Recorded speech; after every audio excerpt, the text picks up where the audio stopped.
ನೂತನ ಸಚಿವ ಕೆಎಂ ಶಿವಲಿಂಗೇಗೌಡ ರೈತರ ಸಮಸ್ಯೆಗಳಿಗೆ ಸ್ಪಂದಿಸಲಿ, ಶಾಸಕ ಎಚ್.ಪಿ. ಸ್ವರೂಪ್.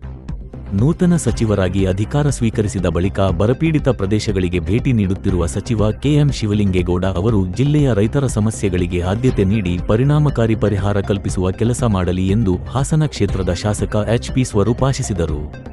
ಬುಧವಾರ ಮಾಧ್ಯಮದವರೊಂದಿಗೆ ಮಾತನಾಡಿದ ಅವರು, ಎರಡನೇ ಅವಧಿಗೆ ಸಚಿವ ಸ್ಥಾನ ದೊರೆತಿರುವ ಅರಸೀಕೆರೆ ಶಾಸಕ ಕೆಎಂ ಶಿವಲಿಂಗೇಗೌಡ ಅವರಿಗೆ ಶುಭಾಶಯಗಳನ್ನು ಕೋರುತ್ತೇನೆ. ಹಾಸನ ಜಿಲ್ಲೆ ಪ್ರಸ್ತುತ ಹಲವು ಸಮಸ್ಯೆಗಳನ್ನು ಎದುರಿಸುತ್ತಿದ್ದು, ಅದರಲ್ಲೂ ಮಳೆಯ ಕೊರತೆಯಿಂದ ಬರ ಪರಿಸ್ಥಿತಿ ನಿರ್ಮಾಣವಾಗಿದೆ.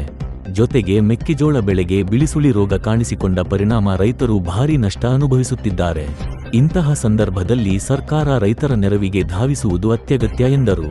ಸಚಿವ ಶಿವಲಿಂಗೇಗೌಡ ಅವರು ಗುರುವಾರ ಹಾಸನ ಕ್ಷೇತ್ರದ ಸಾಲಗಾಮೆ ಭಾಗ ಸೇರಿದಂತೆ ಬರಪೀಡಿತ ಪ್ರದೇಶಗಳಿಗೆ ಭೇಟಿ ನೀಡಿ ಪರಿಸ್ಥಿತಿ ಪರಿಶೀಲಿಸಲಿದ್ದಾರೆ ಎಂಬ ಮಾಹಿತಿ ಇದೆ.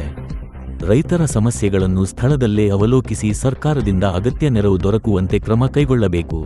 ಸಮಸ್ತ ಹಾಸನ ಜಿಲ್ಲೆಯ ಜನತೆಗೆ ಒಳಿತಾಗುವ ರೀತಿಯಲ್ಲಿ ಅವರು ಕಾರ್ಯನಿರ್ವಹಿಸಲಿ ಎಂದು ಆಶಿಸಿದರು. ಈ ವೇಳೆ ಹಿಂದೆ ಜೆಡಿಎಸ್ ಪಕ್ಷದಲ್ಲಿದ್ದು ಈಗ ಕಾಂಗ್ರೆಸ್ ಪಕ್ಷದಲ್ಲಿರುವ ಸಚಿವ ಶಿವಲಿಂಗೇಗೌಡ ಅವರ ರಾಜಕೀಯ ನಡೆ ಕುರಿತು ಪತ್ರಕರ್ತರು ಕೇಳಿದ ಪ್ರಶ್ನೆಗೆ ಪ್ರತಿಕ್ರಿಯಿಸಿದ ಶಾಸಕ ಸ್ವರೂಪ್, ಅವರು ಹಿಂದೆ ಜೆಡಿಎಸ್ ಪಕ್ಷದಲ್ಲಿದ್ದರು, ಈಗ ಆ ಪಕ್ಷದಲ್ಲಿಲ್ಲ. ಆ ವಿಷಯದ ಬಗ್ಗೆ ನಾನು ಯಾವುದೇ ಪ್ರತಿಕ್ರಿಯೆ ನೀಡುವುದಿಲ್ಲ. ಅವರಿಗೆ ಶುಭವಾಗಲಿ ಎಂಬುದಷ್ಟೇ ನನ್ನ ಹಾರೈಕೆ ಎಂದು ಸಂಕ್ಷಿಪ್ತವಾಗಿ ಉತ್ತರಿಸಿದರು. MLA ಆಗಿದ್ದಾರೆ, ಅವರು ಇವತ್ತು ಬರ ಪೀಡಿತ ಪ್ರದೇಶಗಳಿಗೆ ವಿಸಿಟ್ ಮಾಡ್ತಾ ಇದ್ದಾರೆ. ನಿಮ್ಮ ಅಲ್ಲಿನ ಒಂದು ಬರ ಎಲ್ಲೆಲ್ಲಿ ಬೆಳೆ ಹಾಳಾಗಿದೆ ಅದ್ರ ಬಗ್ಗೆ ಒಂದು ಮಾಹಿತಿ ತಗೊಂತಿದ್ದಾರೆ. ನೀವೇನು ಈಗ ನಮ್ಮ ಹಾಸನಲ್ಲಿ ಏನು ಅವಧಿಗೆ ಒಂದು ಸಚಿವ ಸ್ಥಾನವನ್ನು ಕೊಟ್ಟಿದ್ದಾರೆ.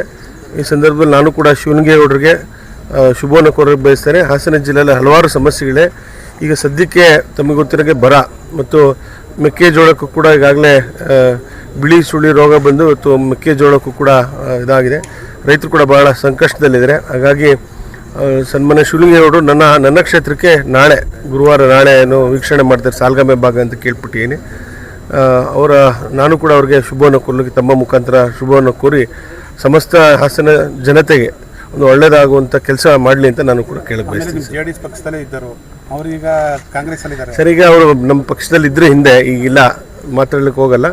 ಒಳ್ಳೆಯದಾಗಲಿ ಸರ್, ಅಷ್ಟೇ. Thank you.